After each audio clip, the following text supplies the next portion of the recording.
Na aula passada nós falamos sobre os acontecimentos no Brasil entre a expulsão da Companhia de Jesus e a chegada da família real portuguesa ao Brasil e vimos como é que a crise que se seguiu a 1759, a expulsão da Companhia, ela gerou uma série de impossibilidades políticas que foram resolvidas pela chegada de Dom João VI ao Brasil. Quer dizer, esse foi um evento relevante, né, e que permitiu àqueles grupos que estavam isolados, aqueles grupos que estavam desordenados, encontrar um rumo dentro da estrutura social brasileira a ponto de consolidar a viabilização do Brasil como país.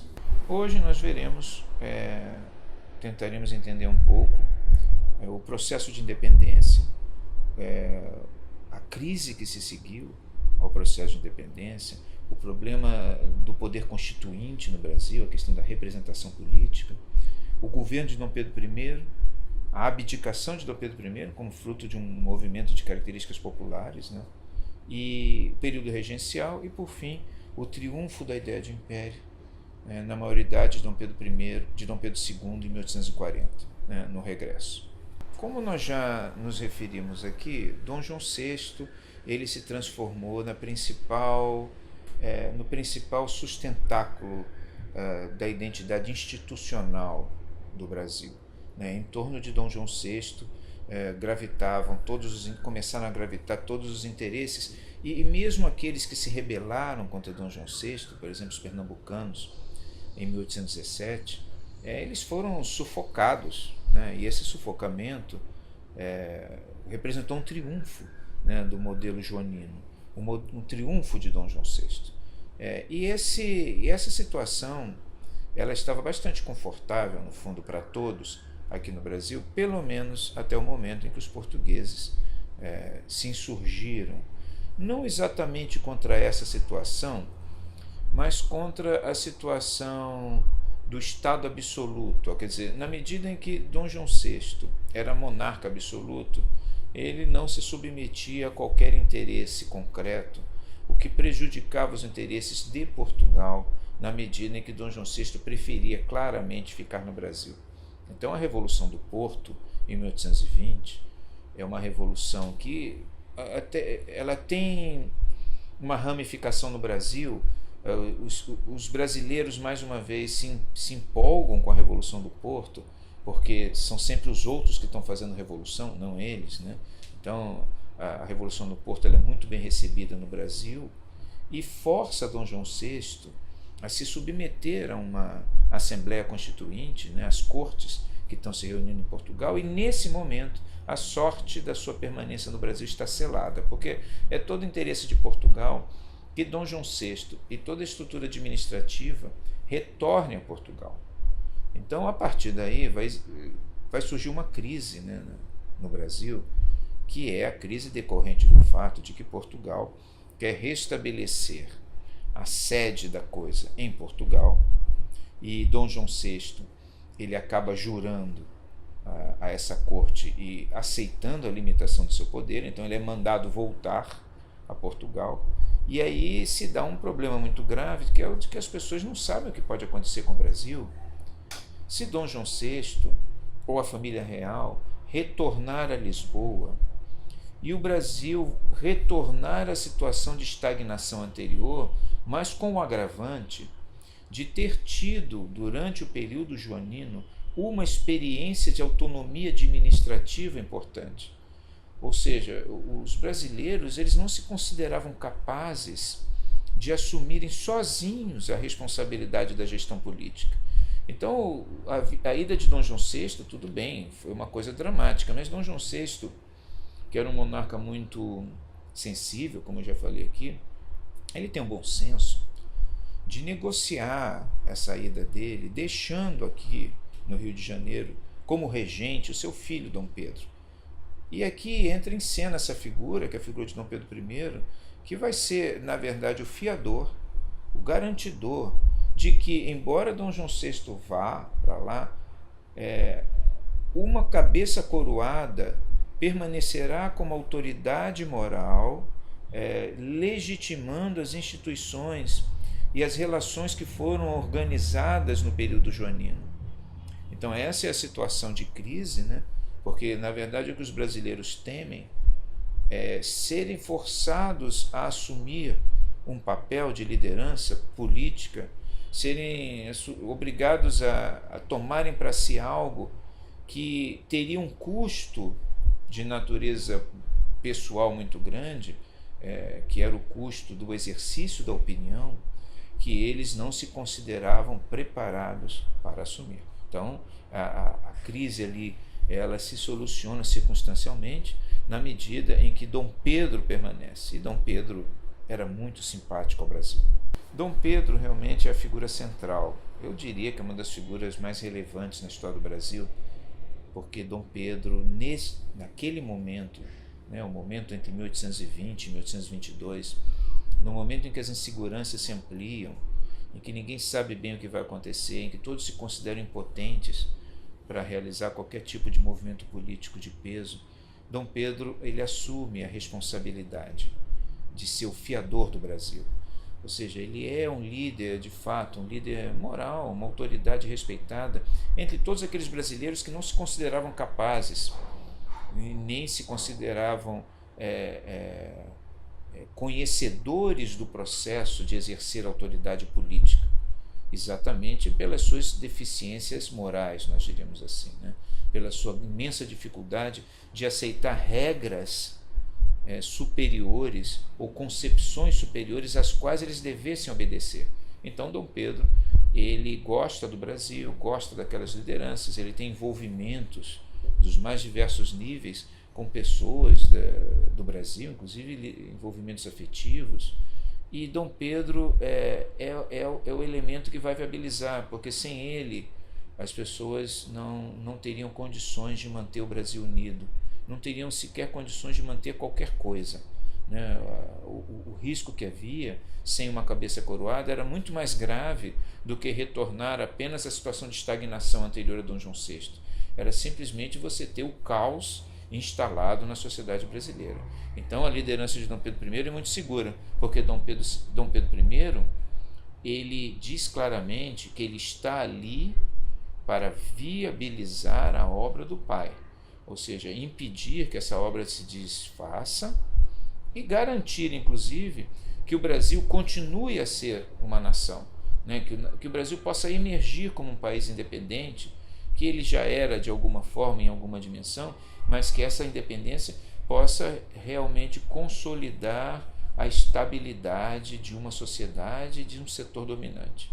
Então Dom Pedro é a personalidade do momento, e nesse sentido ele não é só um grande líder daquele momento, mas é um dos grandes líderes da história do Brasil, principalmente porque ele não era brasileiro, ele era de fora do sistema, e ele do sistema existente ali, né, no Brasil desde o período colonial, e ele, no entanto, ele toma para si a missão de salvar. Por isso Oliveira Lima dizia que Dom Pedro I era ao mesmo tempo um revolucionário, mas também um líder conservador.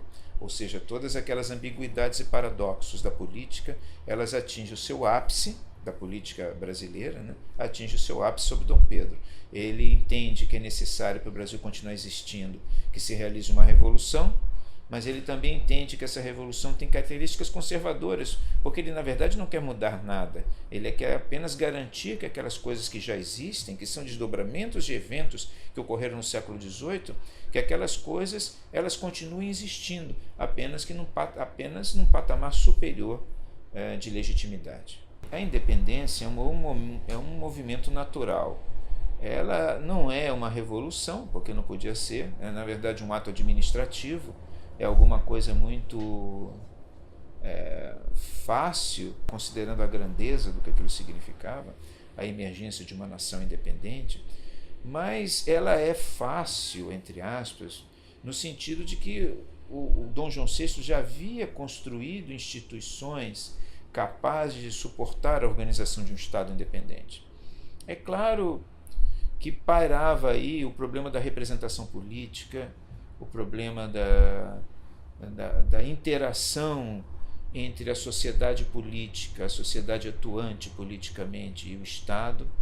E isso, o Dom Pedro levava isso de uma forma muito pessoal, mas o processo de institucionalização de um Estado constitucional, que era o que estava por trás disso, na medida em que Portugal buscava isso e o Brasil também buscaria, e toda a Europa e a América buscava também, exigia uma organização, uma estrutura de representação capaz de legitimar um poder legislativo, naquele momento um poder constitucional. A grande questão, portanto, após a independência, é como a sociedade brasileira vai, pela primeira vez, porque aí é claro que você tinha representações nas câmaras municipais, você tem várias experiências legislativas circunstanciais na história do Brasil, mas nesse momento era necessário que a sociedade brasileira como um todo se visse representada em um corpo legislativo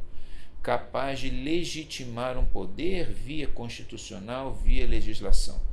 E isso nunca tinha acontecido no Brasil. Em geral, como acontece nos Estados Unidos, isso já era tradição, e é o Congresso Continental nos Estados Unidos que legitima a nação independente.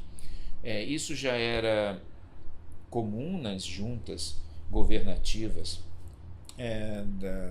da Hispano-América, mas no Brasil isso não havia. É Dom Pedro que convoca. Então, Dom Pedro convoca uma Assembleia Constituinte. E a história dessa Assembleia Constituinte, a Constituinte de 1823, ela é um pouco patética, porque os brasileiros, pela primeira vez, eles têm a responsabilidade de pensar o Brasil. Quando eu digo os brasileiros, a população do Brasil era de 4 milhões de pessoas naquela época, sendo que mais de 1 milhão era de escravos. Então, é uma coisa assim. Mas as lideranças, aqueles grandes personalidades, pela primeira vez eles são chamados a pensar o Brasil, a construir as instituições brasileiras, não pela vontade do rei, mas pela sua própria vontade. E nesse sentido, se nós lemos as atas da Constituinte de 23, a gente vê que as pessoas não tinham a menor ideia do que era isso. A Constituinte é um caos total. As pessoas têm projetos mirabolantes que assustam Dom Pedro, porque Dom Pedro era muito prático e muito bem assessorado. José Bonifácio é uma assessoria importante para ele nesse sentido, uma pessoa muito sensata, e o tempo inteiro, e isso percebe Dom Pedro na abertura do Congresso Constituinte, ele adverte que era importante que as pessoas tivessem realidade ao propor, que não fossem delirantes, que não acreditassem que tudo podia ser realizado porque não podia. E a natureza do regime, portanto, a própria estabilidade do império é garantida pela firmeza com que Dom Pedro lida com a infantilidade e com a rudimentaridade, com a forma rudimentar com que os constituintes tratam as grandes questões, por exemplo, a questão educacional, a questão das universidades, N temas que são tratados de uma forma muito delirante pelos constituintes, a tal ponto que Dom Pedro I se vê forçado a fechar a Constituinte e ele mesmo outorgar uma Constituição, a Constituição de 1824, que é uma Constituição muito bem feita do ponto de vista da estabilidade do sistema. Então, nesse período da institucionalização do Brasil, Dom Pedro I é uma personalidade também relevante.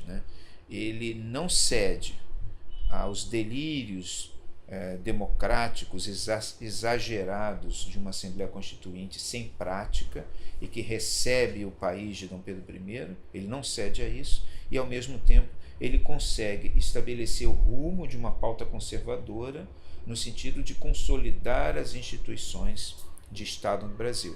E a peça suprema para isso é a Constituição de 1824, que será, aliás, a mais longa Constituição a vigorar na história do Brasil. A Constituição de 1824 era uma Constituição que hipertrofiou o papel do imperador. Dom Pedro I ele acumulou o poder moderador, que era um poder que era um tipo de autoridade que lhe dava poderes de intervenção no legislativo, no executivo, no judiciário, uma espécie de ditador sobre as instituições. Isso foi interessante porque, de alguma forma, mantinha aquele pacto entre aquela situação de desordem própria e a busca de uma ordem moral superior, ou seja, no fundo as pessoas aceitaram isso porque elas viam que isso era cômodo para elas, ou seja, ter um poder que mantivesse a ordem, mas que ao mesmo tempo não invadisse muito os seus espaços, já que a Carta de 1824 era uma carta que concedia muita autonomia aos setores locais para serem o que eram, ao mesmo tempo que consolidava um poder muito grande na figura do imperador. Mas Dom Pedro I ele vai enfrentar uma série de oposições internas, principalmente na medida em que ele era considerado um estrangeiro, coisa que ele era português, e muitos achavam que ele era cercado de portugueses. Há um outro problema aí, entre 1824 e 1831, que é uma necessidade de diversos setores da sociedade brasileira se reafirmarem como pessoas potentes, pessoas capazes de governar. Você veja, até esse momento, nós já estamos marchando, chegando a 1830, o governante ainda era um estrangeiro. O Brasil já era independente desde 22, mas Dom Pedro I era um português. E isso acontecia porque a sociedade brasileira não tinha sido ela a responsável pelo processo de organização institucional, por todas aquelas limitações que nós colocamos aqui de ordem política e moral. Então há um forte movimento, inclusive porque Dom Pedro I ele era um líder, mas ele se torna crescentemente arrogante e autoritário, na medida em que o tempo passa. Além do que ele, particularmente, aparentemente, estava muito desinteressado do Brasil em si. Ele estava muito mais preocupado com as questões de Portugal, onde ele tinha problemas políticos a resolver e tal. Isso tem a ver com a história de Portugal propriamente dita. Mas no caso, há um grande movimento, na década nos anos 30, principalmente em 1831, as jornadas de 1831, no qual a grande questão é colocar para fora os portugueses, estabelecer os brasileiros no comando pela primeira vez, por mais temerário que isso pudesse ser, porque ninguém sabia o que seria um brasileiro no poder, embora existisse aí uma figura brasileira que era ao mesmo tempo uma figura com autoridade moral, capaz de exercer um papel dirigente, mas que infelizmente tinha 5 anos de idade, que era Dom Pedro II. Então, as pessoas acham viável que Dom Pedro I possa ser afastado e Dom Pedro II aclamado imperador, se uma regência de brasileiros passasse a exercer o controle e assim Dom Pedro II, menor de idade, poderia ser tutelado até alcançar as condições mínimas de ser o governante do Brasil. Mas, de qualquer forma, via-se aí a perspectiva do Brasil. E, de fato, do Brasil ser governado por brasileiros pela primeira vez. E, de fato, depois das jornadas, uma série de manifestações públicas e militares, inclusive, contra os portugueses, com todo o respeito a Dom Pedro I, é evidente, mas Dom Pedro I é forçado a abdicar. Ele poderia ter tomado outras atitudes, mas ele aceita a abdicação, ele toma essa decisão. E a abdicação de Dom Pedro I abre então caminho para o primeiro governo realmente brasileiro, que é o governo do período regencial, que é o período no qual se experimenta a prática política brasileira, onde os brasileiros, pela primeira vez, vão tentar dar corpo àquilo que são os seus paradoxos e contradições de gestão política, enquanto Dom Pedro II fosse menor. E muita gente vai passar a achar até que não haveria nem necessidade de imperador, bastariam os brasileiros, alguma forma de governo republicano, por exemplo. Embora isso nunca tenha sido verdadeiramente pensado, ou movimento de opinião significativo, porque tudo isso passaria por revolução, ideia a qual os brasileiros, de uma forma geral, tinham horror, e não sabiam exatamente como fazer. O período regencial, é claro, foi um período de anarquia controlada. Anarquia porque sem uma figura presente, uma figura autoritária, moral forte, já que Dom Pedro II era uma criança e os regentes eram iguais aos outros, isso estimula uma desordem significativa. Muita gente acreditava que isso era positivo e avança na direção do Ato Adicional de 1834, que é uma espécie de reforma da Constituição de 1824, que dá muita autonomia às províncias, né? E isso gera uma série de descaminhos na manutenção da ordem e da unidade brasileira, que acabam, de uma forma ou de outra, comprometendo e instabilizando o próprio projeto imperial. Isso não é claro num primeiro momento, porque existem diferentes consensos que são formados entre os grupos políticos brasileiros de se garantir aos regentes, tanto os regentes permanentes, provisórios, como depois aos regentes permanentes, uma estabilidade política significativa. Mas a ausência de um poder moral, ou seja, de um poder que emergisse da sociedade organizada, um poder que expressasse um consenso de opinião em escala nacional, fez com que a regência fosse um período de desagregação. Em todos os lugares surgiram rebeliões, em todos os lugares, e eram rebeliões feitas ao molde brasileiro, quer dizer, eram rebeliões que as pessoas até tinham boas intenções no sentido de uma rebelião, mas nunca conseguiam levar essa rebelião até o seu final, por conta da impossibilidade de muitos dos seus agentes em pagar o custo do que vinha a ser uma rebelião, que era a perda, né, como diriam os americanos, da sua honra, hipotecar suas fortunas e suas honras.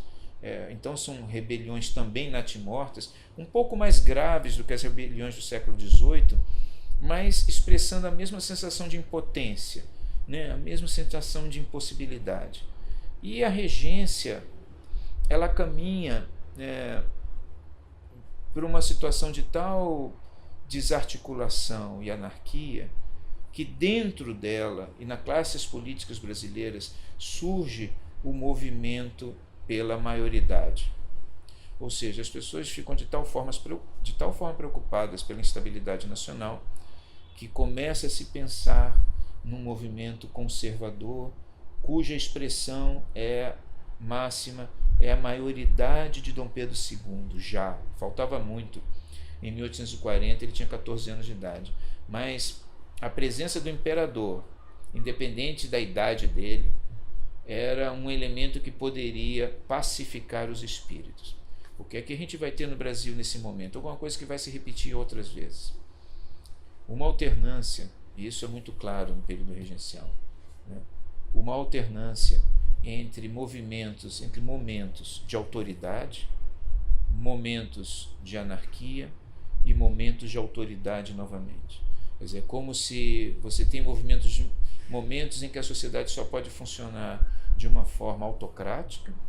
Esses momentos autocráticos, eles acabam invadindo aquela autonomia, aquele relativismo, aquela subjetividade moral do brasileiro. Então ele exige o fim da autocracia, mas o fim da autocracia acaba gerando uma desagregação e a individualização e a fragmentação da sociedade brasileira. De novo, se exige novamente uma autocracia. Essa lógica ela pode ser observada claramente entre 1822, 1831 e 1840, né? Então, a própria história do Brasil, esses movimentos de autocracia, anarquia, expressam o caráter paradoxal, né, do pensamento, da sensibilidade e da experiência política brasileira. Então aconteceu isso, né, que é o movimento do regresso, ou o movimento da maioridade, que é um golpe de Estado em 1840, né, um golpe de Estado porque a decretação da maioridade de Dom Pedro II, ela não estava prevista, é claro, ele só podia ser imperador quando fosse maior de idade, mas a necessidade da autoridade moral se impôs, né, e as forças políticas acabam, junto com Dom Pedro II, junto com as pessoas que o cercavam, né, e diante da desagregação geral do Brasil, as pessoas acabam votando a maioridade de Dom Pedro II. Esse momento, o momento do regresso, o momento da maioridade, ela expressa assim, muito os paradoxos dos problemas morais brasileiros, né? De como essa sociedade ela é incapaz de assumir posições morais ou opiniões em larga escala, a um custo alto, mas ela também necessita permanentemente dessa moralidade para poder funcionar. Então, Dom Pedro II, ele assume o poder com 14 anos de idade, e é o poder moderador, não é um poder... Dom Pedro II não era rainha da Inglaterra, ele exercia realmente poder. Ele assume com 14 anos de idade e ele, pela sua própria personalidade e pela forma como ele vai ser conduzido inicialmente, depois ele vai se cercar de assessores do Conselho de Estado, tudo isso, Dom Pedro II ele vai presidir o mais longo período de estabilidade política da história do país. Ele vai governar praticamente 50 anos. Isso nunca aconteceu depois, e como nós vivemos no período republicano e conhecemos a história da República, que é uma história permanente de instabilidades e crises, de governos não terminados, é espantoso que Dom Pedro II tenha governado quase meio século, mas isso é explicado pelo fato de que a Constituição de 1824, que depois o ato adicional vai ser em grande parte revogado, a Constituição vai voltar a ser o que era, uma Constituição autoritária, mas também muito leniente em muitas coisas, por exemplo, na escravidão. A estabilidade de Dom Pedro II, em grande parte, vai ser derivada do fato de que ele tinha uma autoridade explícita, uma autoridade muito clara. Ele era uma cabeça coroada, a única cabeça coroada no Brasil, de família real, que existia por aqui. Mas ele governava um país no qual os agentes sociais tinham uma imensa capacidade de ser eles mesmos. Quer dizer, Dom Pedro II ele não se miscuía nas questões subjetivas, privadas dos agentes. Ele apenas exercia o papel de autoridade moral formal. Isso era suficiente para que as pessoas reconhecessem um limite, o limite do Estado, alguma coisa a partir da qual, além da qual elas não poderiam ir além, ou seja, Dom Pedro II, era o limite supremo, nós diríamos assim, a representação de uma moral social objetiva. Mas elas, dentro dos seus limites, daquilo que o Dom Pedro não entrava, daquilo que a Constituição não previa, elas podiam fazer, na verdade, o que bem queriam. Então, o Estado imperial, a ordem, o governo de Dom Pedro II, esse governo de quase meio século, ele é um governo onde o paradoxo do Brasil é vivido ao seu limite. É um regime onde a moralidade e a imoralidade coexistem em graus diferentes e onde o país encontra, nós diríamos assim, o seu modelo ideal de governo. Sempre vai se procurar. É claro que eu estou dizendo aqui que Dom Pedro II era uma liderança, mas vai ficar claro também, em 1889, quando ele for derrubado, que ele não era também uma liderança efetiva. Quer dizer, que não havia no Brasil, como não vai haver nunca, uma liderança pela qual vale a pena morrer. Ou seja, Dom Pedro II é derrubado, mas ninguém vai morrer por ele. A gente vai falar sobre isso em algum outro momento. Quer dizer, a questão, as falhas morais do Brasil também impedem os brasileiros de lutar por uma liderança ou de ter uma liderança efetiva. Mas, de qualquer forma, esse período é um grande período e nós vamos estudar com alguma particularidade o seu desenvolvimento posterior. Vimos então nessa aula alguns elementos do período que vai entre 1822 e 1840. Nós vimos aí esse drama, essa tragédia do Brasil como país, essa tentativa permanente de se constituir um Estado e ao mesmo tempo trabalhar contra ele, de se construir uma ordem e ao mesmo tempo se trabalhar contra ela, de se ter um sistema moral e ao mesmo tempo se trabalhar contra essa moral. E vimos essas idas e vindas desses anos que vão de 1822 a 1840 como uma espécie de paradigma da própria história do Brasil posterior.